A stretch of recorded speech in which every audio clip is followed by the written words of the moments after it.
Hello and welcome to Atlanta Council live from COP26. We're delighted that you are joining us at the end of another exciting day in Glasgow. We have a really remarkable show for you today. U.S. Secretary of Agriculture Tom Vilsack will be joining us at the end. But first, just a few updates from the COP today. Today was Youth Day at COP26, with various leaders and ministers stepping aside to allow younger voices to take center stage. Thousands joined the Fridays for the Future movement in a march through central Glasgow demanding climate justice. And UK Education Secretary Nadhim Zahawi promised to make climate change an integral part of the British school curriculum. So big change. Now, in political news, U.S. Secretary of Energy Jennifer Granholm announced a carbon removal innovation earthshot that will aim to remove a gigaton scale network of carbon dioxide from the atmosphere by 2050. So big, ambitious carbon removal project. We're going to be talking about carbon removal at CASC on Sunday. So you'll be hearing about carbon removal live from COP on Sunday. Now, meanwhile, U.S. Special Envoy for Climate John Kerry revealed that he has spoken with Russian officials about working together on cutting methane emissions, despite Russia's current abstention from the global methane pledge. So potentially progress there. Now, I want to pivot to an interview I did earlier today with Andy Marsh, the CEO at Plug Power, and Anne LaPierre, the global head of energy at the law firm Norton Rose Fulbright, on hydrogen. And we had a hydrogen session last night and here today at CASC. So let's go to the video with Andy and Anne for their thoughts on hydrogen and the COP. And Andy, thank you both so much for being here at the Climate Action Solutions Center today. Hugely appreciate Norton and Plug's support for CASC. And I know that I had a fantastic time and learned a whole lot in our discussions about hydrogen, and I hope you and everyone we brought did as well. I wanted to ask a couple of questions. So first, we're here at the COP or outside the COP. What is the opportunity for hydrogen, and how has the COP impacted that and maybe accelerated that? And Andy, you have the microphone. You Sure. first.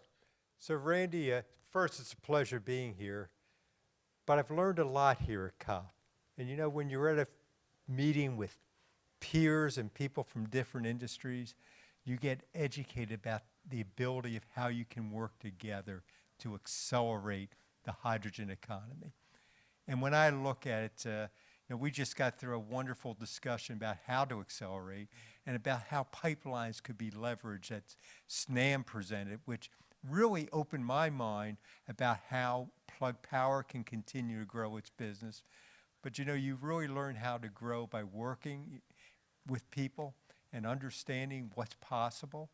And you know, and that kind of discussion you're having with government officials here who also have the same impact. How can they help drive the hydrogen economy? And across the board, I've met with John Kerry, I've met with other leaders in the US government. They're all looking to find ways how to do it faster and work with businesses how to do it faster. Thanks. Anne? Thank you for this great event. That was really a pleasure to be there. Obviously, there is an amazing opportunity for the development of the hydrogen market, and COP is there for that. I think we need to recount that we're starting from a different situation, different geographical situation, different social situation, and that there is also this tension between the end of the world versus the end of the month. And we've got a certain number of solutions for green hydrogen. We've been exploring them for Europe, for the United States, and the market is going to be fantastic.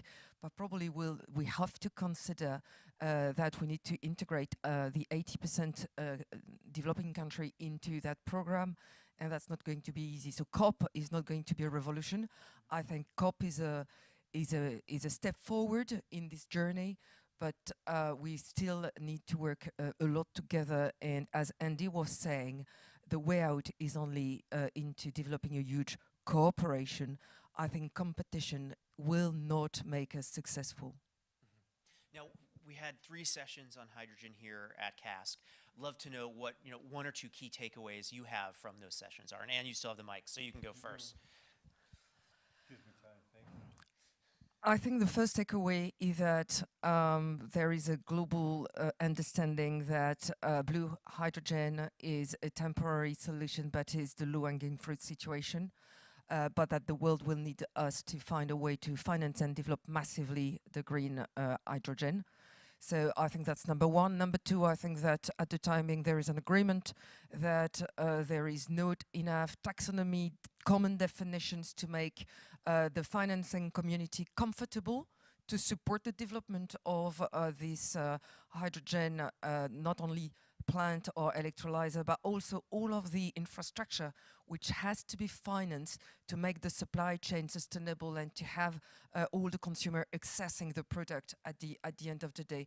So I think that's really what is needed. I think and that we had also a very interesting comments from Germany, a state representative, and from Japanese people, and that's where you understand that the hub actually delivery and definition and microgrid development is probably the first step solution, but you've got some countries such as Japan which have to incorporate the cost of transport in all of that because they need their energy to be shipped to Japan. So once again, the price is going to be different, the solution is going to be different, but it's very interesting to understand that there is such a need that there is no choice but to find a way to finance that and to develop that forward. So lots of hope, a little bit less optimistic about the timing, because we've talked about the fact that we need to have a push to unlock and scale up the hydrogen market in the coming 5 years. I'm not sure that is coming as quickly as that, and I'm really deeply expecting that I will be wrong, but I think that's my main concern. Thank you. Andy? So, Ann, I will promise you, you will be wrong, because I'm going to work to scale this up in the next five years. That's my job. I guess the thing I enjoyed the most, Randy, was our dinner last night, the lively debate. And you had extremes.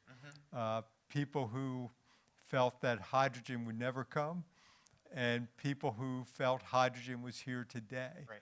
But I think some of the discussions about the cost of hydrogen in Saudi Arabia and the business model that's put together that shows clearly hydrogen can reach $1.60 over the next 3 to 5 years, I thought that to me was very powerful and very interesting.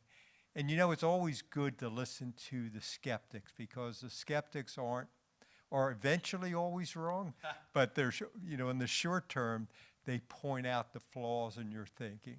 And I certainly learned during the discussion that we in the industry need a better job of explaining what the cost roadmaps are, why it's possible to achieve these targets, and why hydrogen is important in the decarbonization effort, because it can't be pure electricity, it can't be pure hydrogen, it can't be pure geothermal.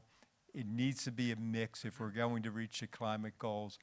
And the skeptics really helped me more than the people who agreed with me last night. That's fantastic. Well, Andy, and thank you again. And I'm looking forward to following this issue and talking to you again in a few years and seeing who was right. So thank you so much.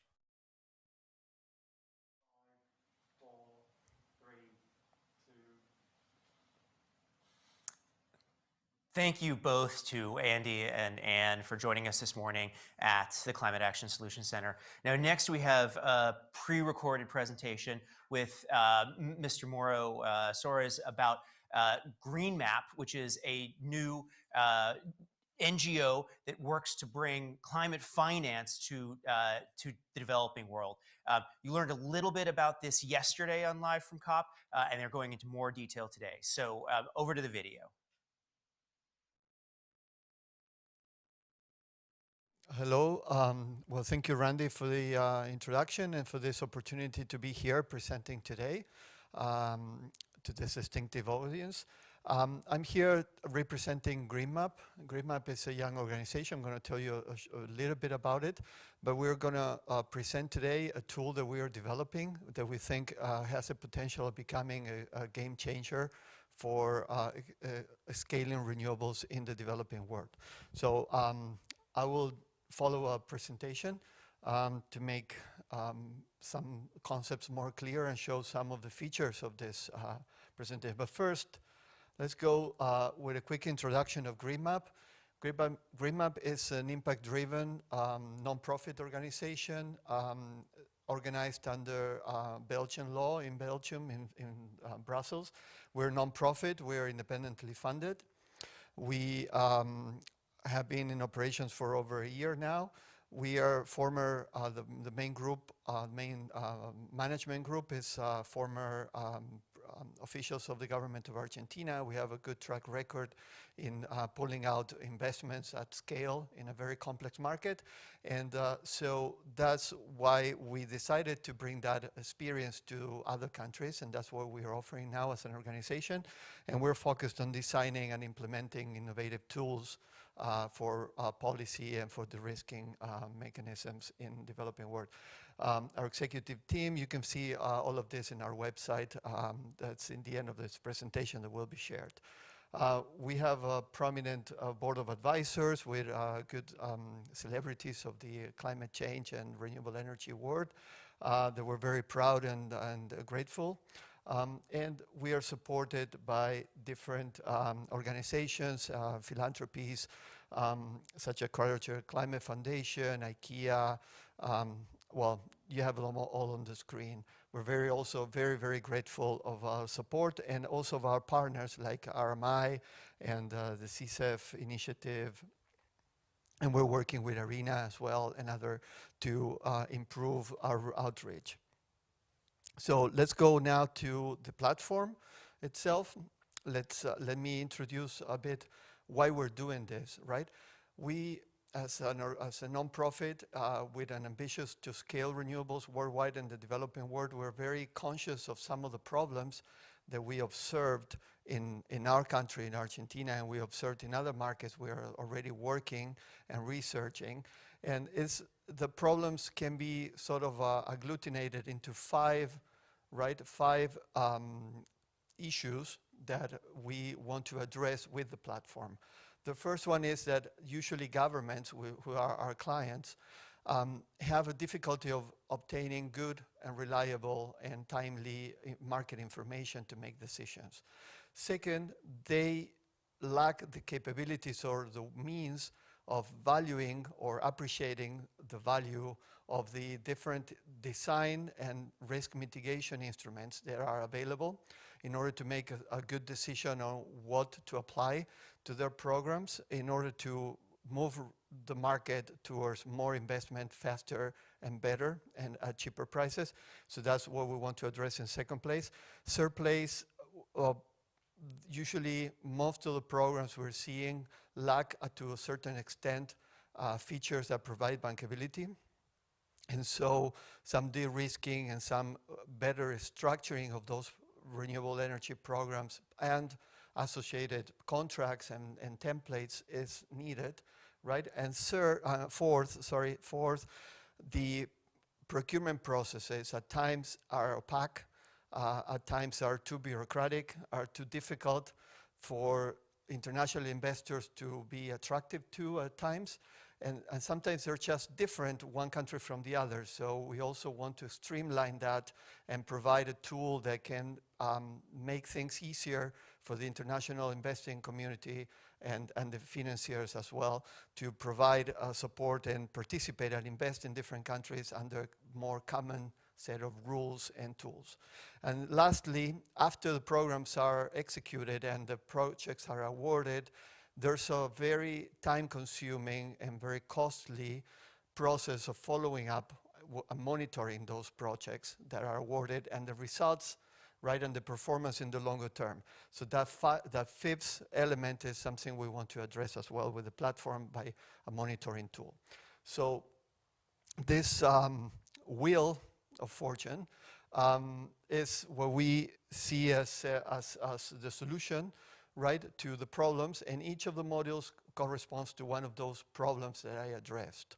So the first one is a country setup tool where we provide a database with a lot of information and tools to sort of set the stage and get the data sets necessary to make decisions, right, and analyze further. We analyze further in step 2 of the module 2 with the modeling, where we have different economic and financial modeling tools that allow the countries to assess the value of the de-risking mechanisms that are available, the tools that can be applied to design and implement different sort of government supports, or just features of the procurement program of the auction design. So third, once those decisions have been made in a more informed way by the governments, we pass to the third module, where we structure the program itself, right? By setting up an initial auction design based on all the decisions and analysis previous, we can help the government decide whether that is right for a bankable program or not, and if it's not, we can apply further de-risking and get to the point where we can start analyzing the conditions and work on those conditions to improve the market design and also the contract design, and start drafting everything, and maybe provide extra work through the guarantees package that we offer with the iTrust, which we just presented yesterday right here also at CASC. So once that is ready and we have a lot of engagement with stakeholders through the platform, with a lot of communication tools that will be embedded in the digital platform, we can provide also the e-tendering part, which is once everything's ready for the auction to take place, the auction is presented to the market through the tendering tool, where the bidders will register, will present all the documentation, even the bids. If it's just like a regular auction, like a descending clock auction, present their bids in a very dynamic way until you can get to the final stages of bid evaluation, preferred bidders announcements, contract execution right after that. And once that everything is done and we know who is building and all the commitments are there, all the contracts are signed, comes the last part of the monitoring phase, where we will continue to work with the government through the platform with KPIs to make that follow-up more efficient, and learn from that and build that knowledge into further rounds, right? So this is the offering that we have for the platform. It's something that's very ambitious, but we know has the potential of being a game changer, and also providing a tool to the international investment and financing community to work in different countries under a similar set of rules and under common platform. We don't know of any other product out there or any other organization doing something like this. We're very excited about it. We already have done a lot of work in the background, in the back end of the tool. We're now starting to work on the front end, and we expect within the next few months to start having the first prototypes and first engagements with stakeholders to start piloting the platform. So thank you very much, and I hope there's more interest about this. My contact information will be published with the presentation, and it's available. We're available to talk, and you can look us up as well on the web and on LinkedIn and social media. So thank you very much for this opportunity, and well, looking forward to working with all of you as soon as possible. So thank you very much.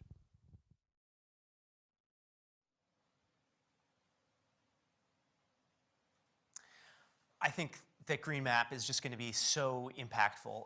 What a really interesting idea, what an important idea. Now, to follow up on this and talk more about climate finance in the developing world, we have with us right now Andrea Claybaugh, non-resident senior fellow at the Atlantic Council, and David Goldwyn, president of Goldwyn Global Strategies, and also the chairman of our energy advisory group at the Global Energy Center. So over to Andrea and David. Right. Thank you so much, Randy, for that introduction. So we're going to go ahead and jump right into our topics of discussion tonight. And once again, we thank you all for joining us for this iteration of Atlantic Council Live at COP. So again, I'm speaking with David Goldwyn, Chairman of the Atlantic Council Energy Advisory Group and also the President of Goldwyn Global Strategies, LLC. And tonight we're discussing the challenge of climate finance. So this has been very front and center here at the COP this week, and we expect it to be a continuing issue next week as well. And this has been an issue where there has been near universal agreement that a great deal of work needs to be done in order to get the world on track to meet the goals of the 1.5 degree scenario. Even so, we have seen very limited progress on this issue in the past. And in some cases, there's been a great deal of disappointment ever since the world began to set firm goals on raising money towards climate finance over a decade ago. But we also know that this is absolutely crucial both for climate mitigation as well as the adaptation challenge, as we see countries struggling to deal with the impacts of climate change that we all know are now coming, especially for the smaller countries as well as island states and least developed countries that are at the greatest risk of impacts from climate change. So thank you, David, again, for offering your thoughts on these issues this evening. So we'll start off thinking through a little bit of what we've already seen here at the COP on some of these issues. Lots of exciting developments this week, to be sure. I'll just offer a couple of big ones here.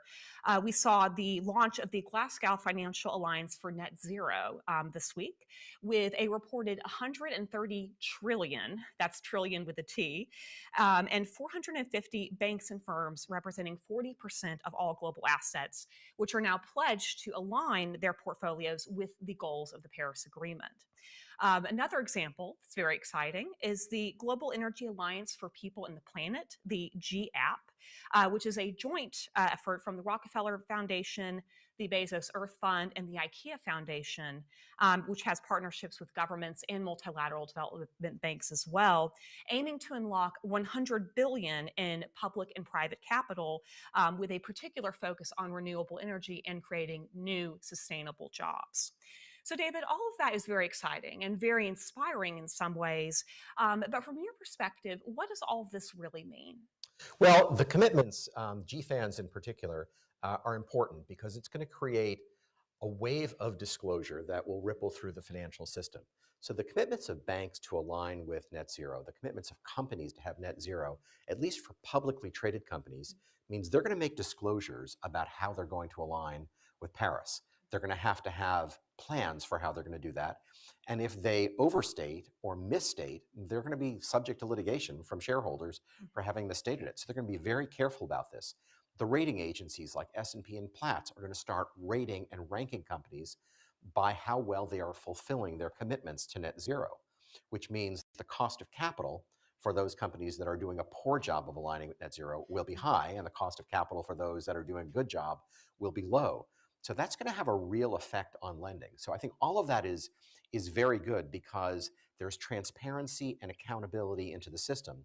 So you have a lot of money, but it's potential money, not actual money. You still have, these are still banks largely, and they are in the business of making money. So they're going to have real projects and financeable projects in order for that 130 trillion to actually translate into the developing world. Certainly. And so you actually hit on a point we'd like to talk a little bit about next, and that is specifically getting into what this means for the developing world. So we hear that number 130 trillion, which, as you mentioned, is a lot of money and potentially is going to unlock some very important and very significant developments in this space. But it does seem like there are still some real challenges to address here. We know that the developing world has been clamoring for stronger, greater climate finance for many years, but there have been many challenges there still. So what are some of the challenges unique to developing countries seeking to access and really deploy and leverage this sort of support?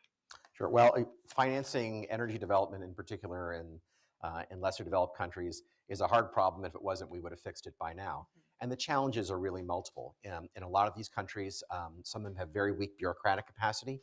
Kind of hard to just pick somebody in the government to reimagine what the energy system will be like. Because there are people who are, they're lesser developed countries, a lot of people can't afford electricity. Sometimes the prices are subsidized. Electricity is free, sometimes for everyone, even for people who can afford to pay. And so it's hard to make money building a wind power generation system if you can't cover the cost of producing the wind energy. So you need to have economic reform, which again is challenging for these countries. They tend to be in places like the Caribbean, Sub-Saharan Africa. A lot of countries are also very weak credits. It's hard for them to access capital. And so you've got a capacity building problem, which is even if you put a system in, electricity requires someone who sets the tariff, the rate that companies pay. You need someone to monitor the system. You need someone to wheel the electricity and to do the transmission work. And all that requires capacity, and it's challenging for countries to access. So you're trying to match countries which have challenges with enormous amounts of capital. And what happens in the middle is you need a project developer, somebody who wants to build a solar array or build a wind farm or convert a diesel-fired plant into something else. You're trying to match that developer who is worried about getting paid, who's dealing with maybe a country that hasn't done this kind of project before, and then they're going to a bank saying, will you loan me the money on this project where I don't necessarily have a sovereign guarantee to pay for it? And the reality is that that's a big ask, and we've done a really poor job of moving money into these countries. What's new and what's different is not just the number of banks which are essentially saying we're going to take more risk.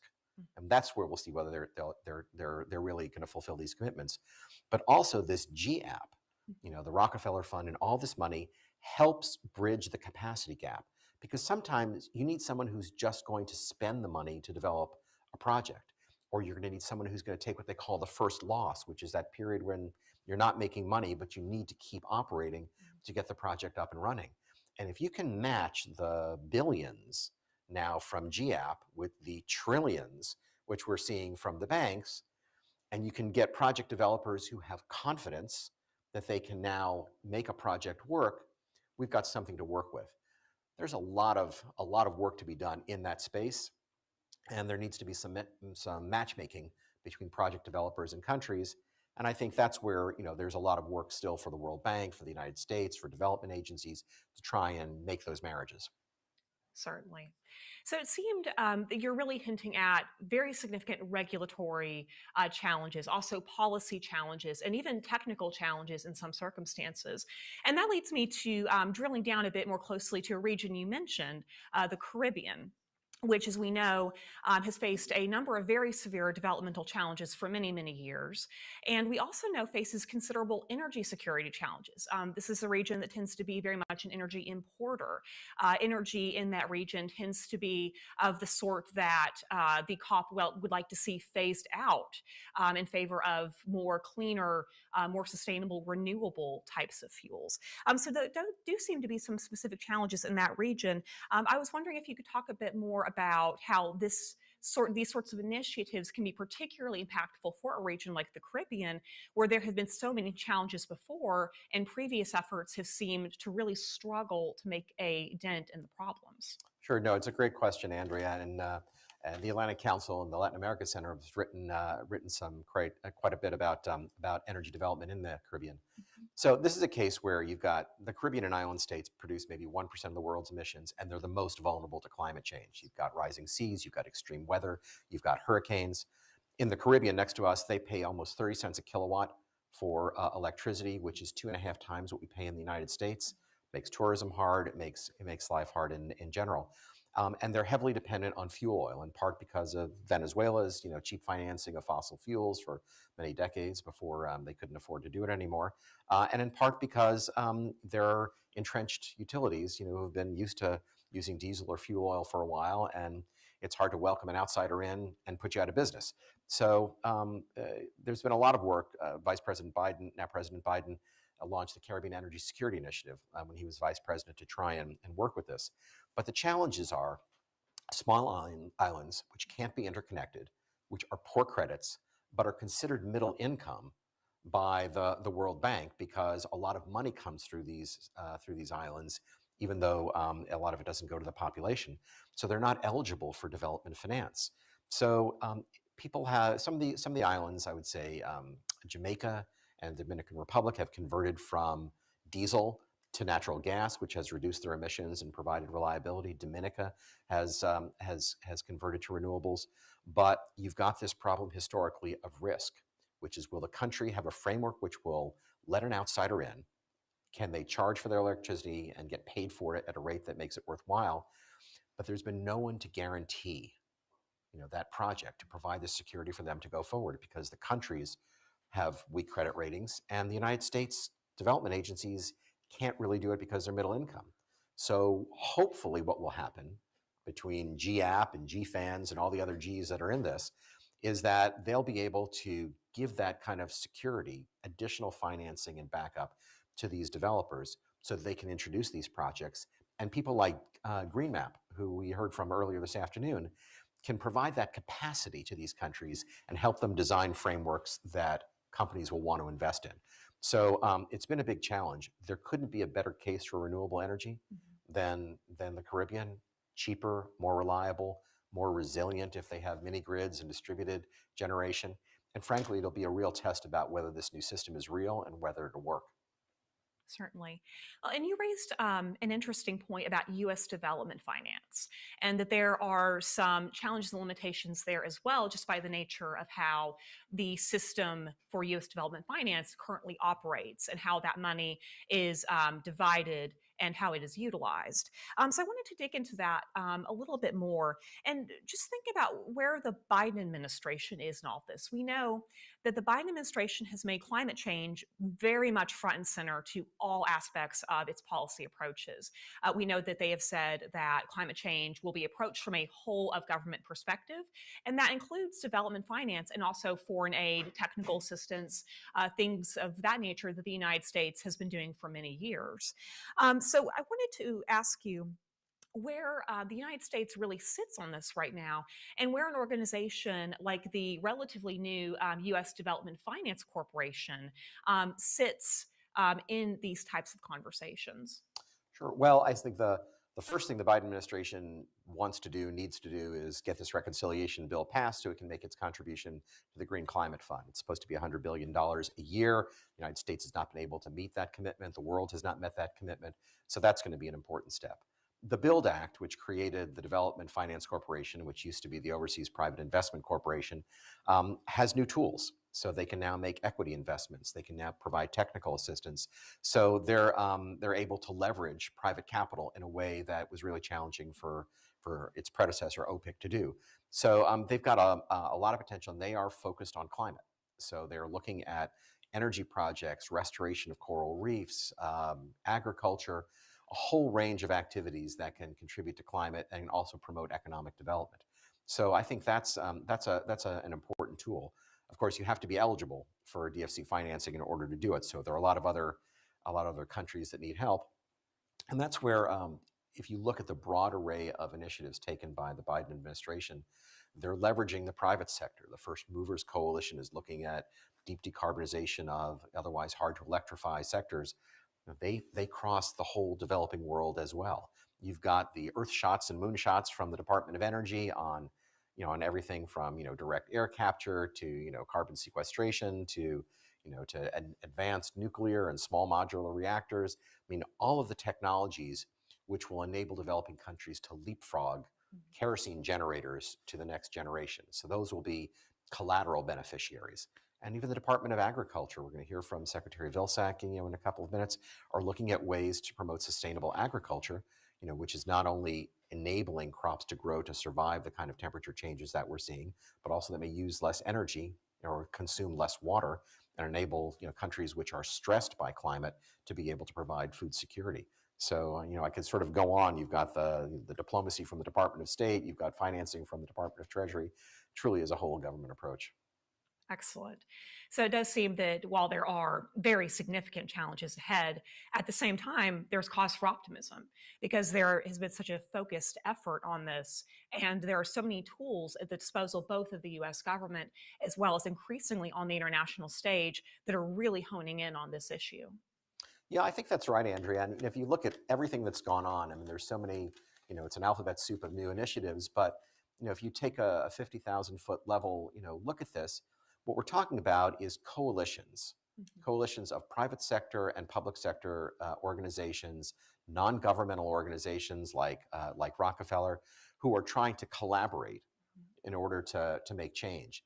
And in the private sector, you have a big, expensive, risky project, you syndicate it, you bring a lot of people into it, and everybody shares the risk, and that's how you get it done. And that really has never been done in the developing world. And that's what I think Secretary Kerry is trying to do with all of these initiatives, is get everybody to collaborate on this, to spread risk, leverage large amounts of money, and bring in expertise and try and solve some of these externalities, some of these gaps, in who's gonna design the program, who's gonna find the project developer, who's gonna write the auction law so they can have an auction for renewables. It's a lot of coordination work. And so, people are saying, is Glasgow going to be a success? In that respect, Glasgow is already a success because all of these things have been launched. The hard work comes after Glasgow, when we have to implement Glasgow, and try and get all these coalitions to do real work.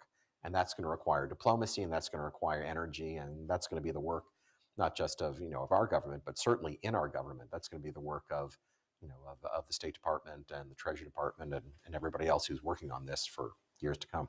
Excellent. Well, the work certainly seems like it will be continuing for many years to come. Well, thank you, David. This has been a fascinating discussion. We've really appreciated hearing your thoughts on all these extremely complicated issues. So with that, we will go ahead and turn the mic back over to our Director, Randy Bell. I'd love to ask a follow-up question, if that's okay, and actually engage in one of the big themes that has come out of CASC over the past few days in different ways. But the question about whether we should be divesting from dirty assets or engaging with dirty assets. And that's come across in talking about finance, talking about hydrogen in some ways, where you think about green hydrogen versus blue hydrogen. It's sort of revolution versus transition question.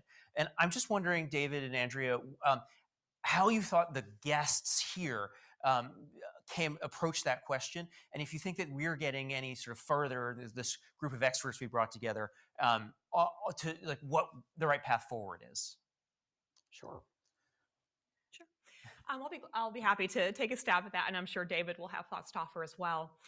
So there definitely seems to be a sense at this COP that we're running out of time to not make very strong headway on these issues.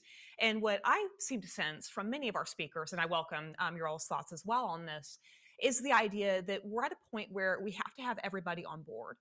We can't necessarily pick and choose exactly who we want just based on who we like or who we don't like, but it's a matter of finding who knows how to do what has to be done.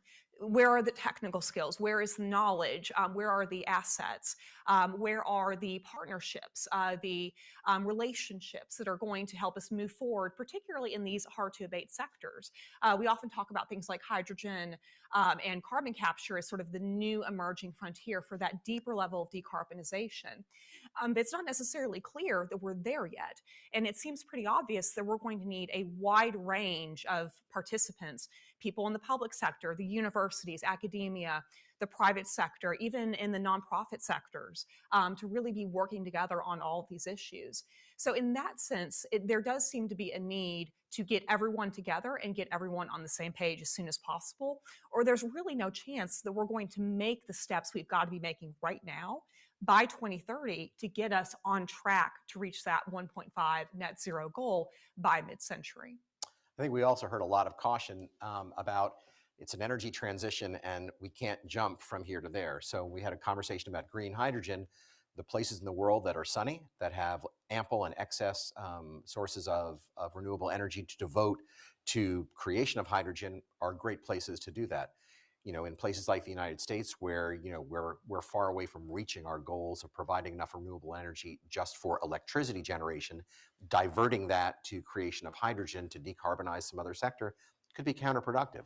So for those, for those sectors, people thought blue hydrogen is the way to create a hydrogen economy and move our way there.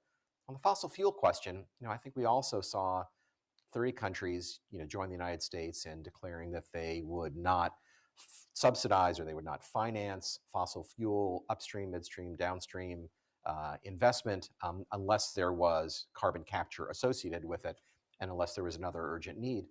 And frankly, that got somewhat a mixed reaction. One was good because we've got plenty of fossil fuels. We don't need to be using public money to develop more.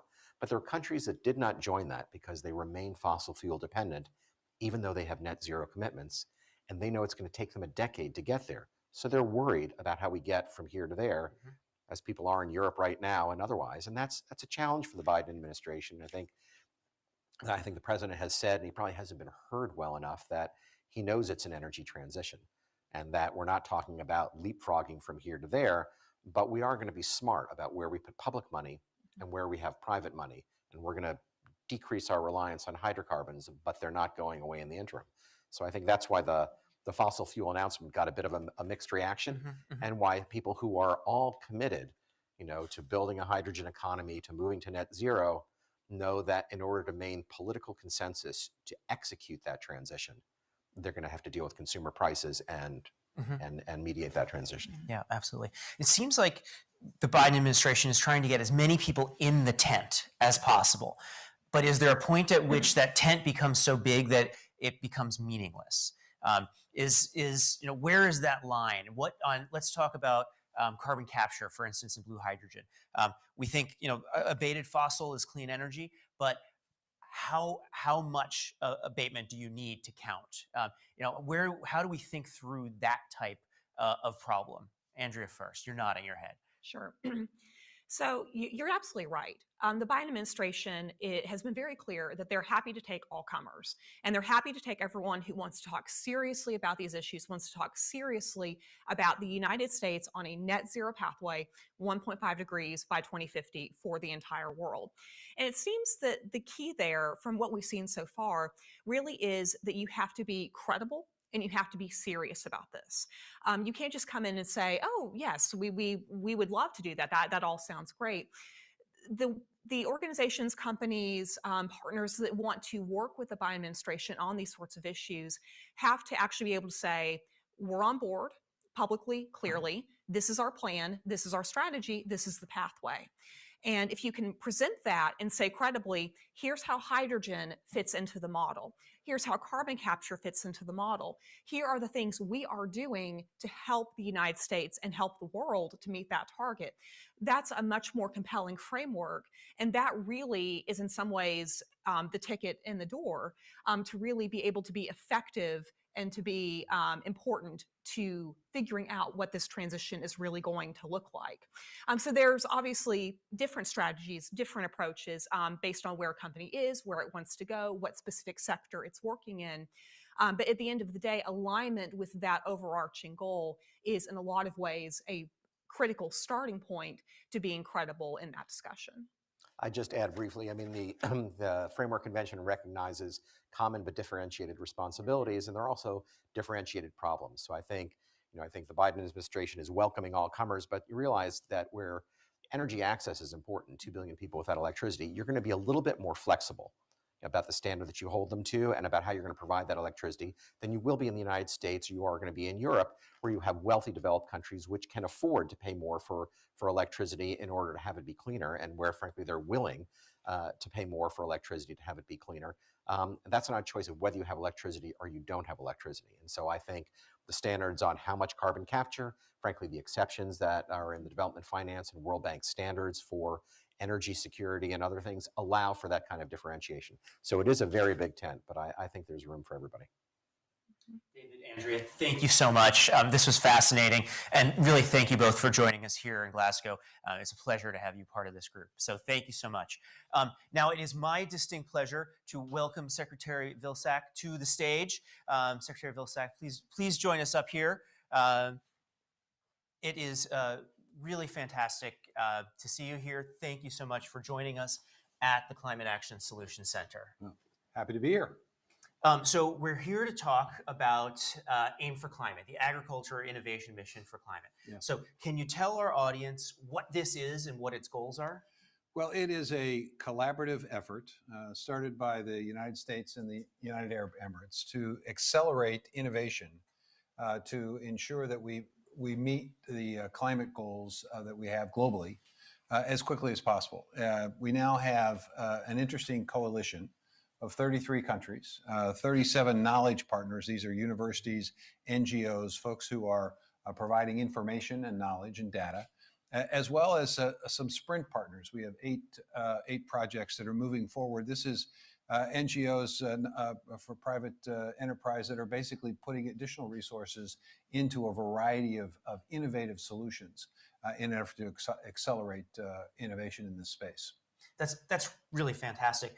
My colleagues were just talking about energy and finance, and we think when we talk about climate action, we usually go to energy first. Have we been neglecting agriculture when we want to talk about climate change? You can't talk about construction, transportation, or energy without talking about agriculture. If you are interested in energy, you're probably interested in capturing methane and converting it into biogas and using that as a renewable source.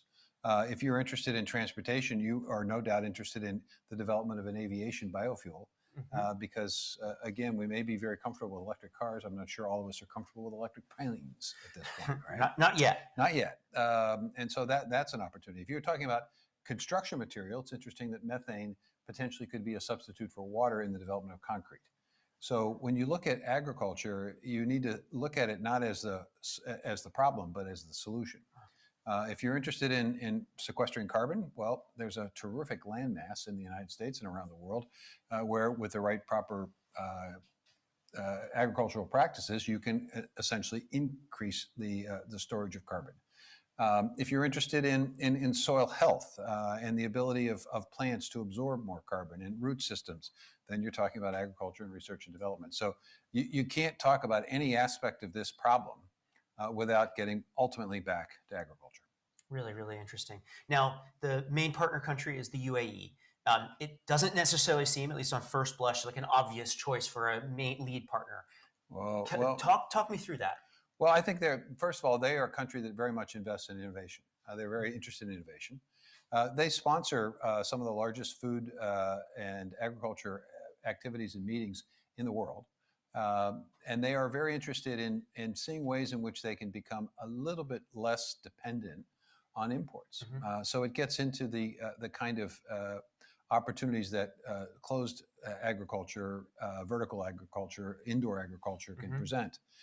So they're very interested in figuring out ways in which they can produce more. Now, they'll never be able to produce grains, but they can produce a lot of fruits and vegetables. I was talking earlier today to Minister Mahari, and she basically indicated they're now interested in producing blueberries and strawberries. And, when you think of the UAE and you think of blueberries, it's kind of an interesting thought process. Oh, that's fascinating. Now, you sort of referred to food security. Do you think with Aim for Climate, is food security part of that challenge that you're addressing with innovation in agriculture? Do you think about both of those together? Well, I think you think about both food security and nutrition security at the end of the day. I mean, the reality is, in order for us to have to meet the twin challenge of climate, you also have to understand the world's population continues to increase. You're going to have to produce more food. And the question is, how do you produce more with less? How do you produce more with less land, less water, less inputs, less greenhouse gas emissions? That's the challenge. But you can't be in a situation where you say, we can be sustainable, but we can't be productive, because then you can't feed an ever-increasing world population. On the other hand, you can't say we can feed the ever-increasing world population but not be sustainable, because then you've got climate issues. So you have to really address both issues at the same time. And I think innovation, research and development, the ability of farmers around the world to be able to adapt is really immeasurable in terms of the opportunities here. And I think the key, at least for me and for the US, is to make sure that we couch this, we characterize it, we talk about it in terms of the opportunity side, that we don't necessarily focus on the sky is falling. Yes, it's clearly a challenge, and weather patterns and climate recently have reinforced that, longstanding droughts and raging wildfires and so forth. But at the end of the day, it's the ability to say to farmers, hey, let's look at see if there's our additional income opportunities that didn't exist before because of climate. If you are sequestering more carbon, can we create mechanisms for you to be compensated for that? Can we figure out ways in which the commodities that you're currently growing will be able to store more carbon in the soil, and that will make your soil more productive, which means you'll have greater yields. You'll be able to withstand and adapt to a changing climate when it's too dry or too wet, because that soil has greater capacity to adapt. So there's just a host of ways in which we can convince our farmers in America to do this, and I think we have a responsibility to lead. I think one of the messages from COP26 is America's back. America's interested and keenly invested in putting resources, serious resources, behind our climate effort at every level. And certainly with the Build Back Better framework, we're talking about a massive increase in conservation investment. With our Climate Smart Forestry and Ag Partnership Initiative, we're talking about a massive amount of resources for pilots and demonstration projects that can scale up large enough activity that we can then collect data and information that in turn will allow us to establish standards. Part of the challenge with all of this is that people will want to say, I'm growing a sustainable crop, or I am selling to you, consumer, a sustainable food product. Well, what does that mean? What's the definition? What's the standard? There are lots of different ways now that that's being done. We need to figure out ways in which we can provide greater confidence and greater transparency.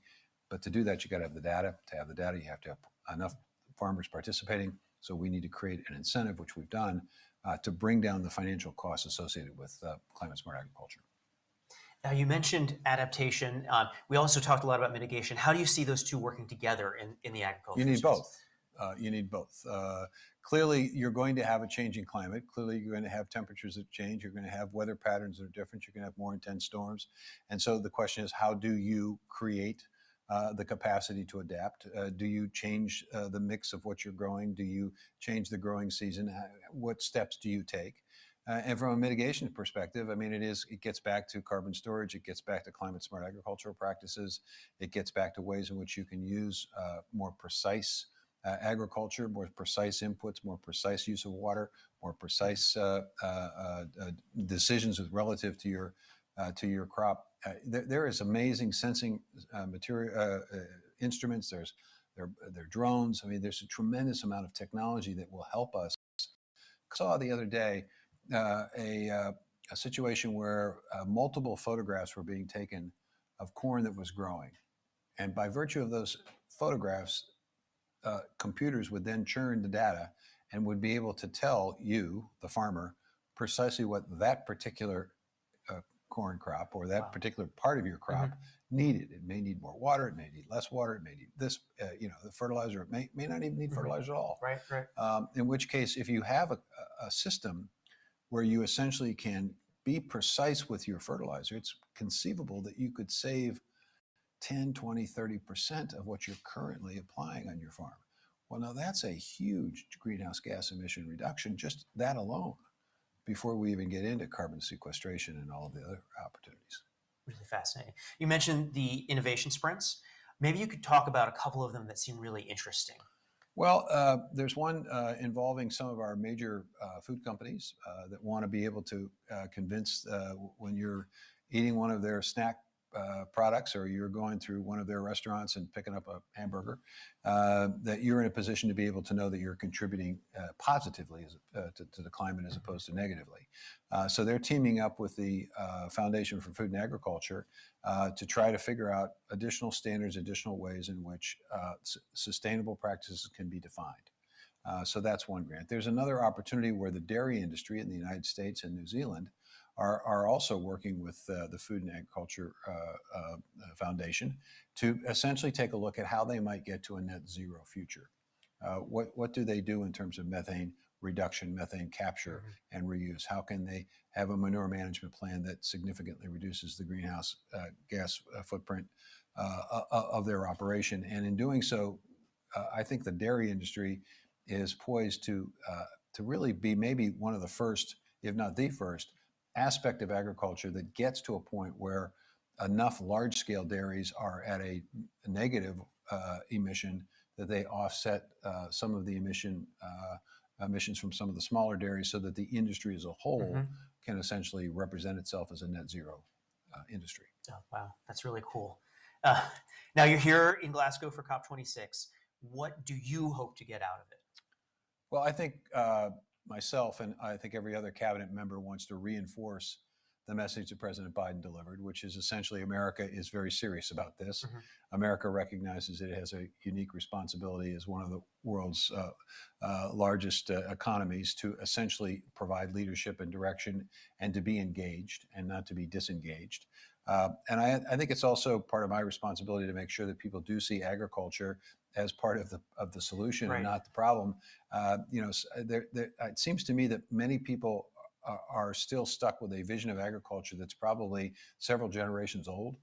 And they haven't really picked up on the fact that agriculture has changed dramatically and has modernized in very significant ways from small producers to large scale agriculture. And I think it's my job to make sure that people do understand that farmers are very serious about this. They're very committed to it. They're very anxious to work with the Department of Agriculture on these demonstration projects. And they're embracing the notion of being stewards and being leaders in agriculture generally.